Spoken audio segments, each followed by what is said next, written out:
स्टेशनच्या हद्दीमध्ये सगळ्यांमध्ये combing operation, route march आणि दंगा काबू योजना त्यासुद्धा आमच्या रेग्युलर सुरू आहेत.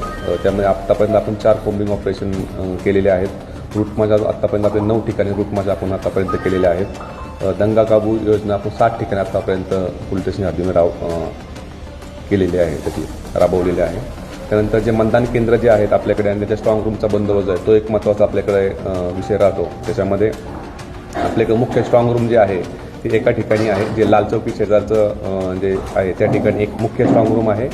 आणि इतर जे आरोनी आहे आपल्याकडे 9 आरो असल्यामुळे 9 ठिकाणी आपल्याकडे स्ट्रॉंग रूम त्या ठिकाणी बनवून असे आपले एकूण 10 ठिकाणी EVMसाठी स्ट्रॉंग रूम त्या ठिकाणी बनवलेले आहेत.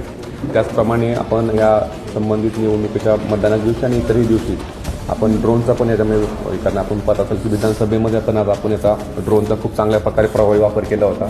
त्याप्रमाणे आमचं सुद्धा नियोजन आहे की आत्तासुद्धा या कल्याण डोंबिवली महापालिका इलेक्शनमध्ये आम्ही ड्रोनचा वापर करणार आहोत. आणि याचा आत्तापर्यंत आपण 24 ड्रोन त्याकरता आपण एंगेज केलेला आहे, जेणेकरून याचा वापर जो असेल ज्या ठिकाणी गर्दी ठिकाणं आहेत, ज्या ठिकाणी मतदान केंद्रावरती गर्दी होऊ शकते आणि त्या ठिकाणी कोणता आपल्या दृष्टिकोन सेन्सिटिव्ह एरिया आहे अशा ठिकाणी आम्ही ड्रोनचा वापर करणार आहे. तर आत्तापर्यंत आपण असे 24 ड्रोन आपण या पूर्ण याच्यामध्ये वापरणार आहोत.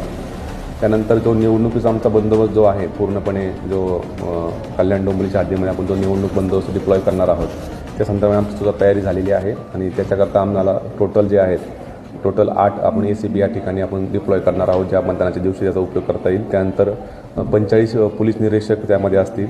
PSI AP आपण 293 जणांना आपण याच्यामध्ये एंगेज करणार आहोत. आणि पोलीस कर्मचारीजवळ 2100पेक्षाही जास्त कर्मचारी आणि 1456 कर्मचारी आणि SRPF 9 प्लॅटून अशा प्रकारे पूर्णपणे हा आपला बंदोबस्त जो मतदानाच्या दिवशी आपल्याकडे राहणार आहे. या विविध अनुषंगाने आपण सगळ्या पोलिसांच्या दृष्टिकोनातून जो कायदा सुव्यवस्था आणि राखणं गरजेचं आहे, त्या अनुषंगाने जे काही कारवाई करणं अपेक्षित आहे निवडणूक आयोगाच्या निर्देशाप्रमाणे त्याप्रमाणे सुरू आहे. आमचे सर्व पोलीस स्टेशनचे सर्व सिनियर PI असतील, आमचे दोन्ही डिव्हिजन ACP असतील आणि आमचे सगळे पोलीस कर्मचारी जे आहेत ते सर्व याकरता आम्ही सज्ज आहोत. आणि या कोम्बिंग ऑपरेशन असेल किंवा इतरही अनुषंगाने जे आपल्याकडे काही सीझर्स झालेले असतील ते सीझरसुद्धा आम्ही आपल्याकडे आहे की आपण 2 गावठी कट्टे जे आहेत त्याच्यामध्ये आपण जप्त केलेले आहेत ते सुद्धा आपल्याला त्याच्याकरता आम्ही शो करणार आहोत.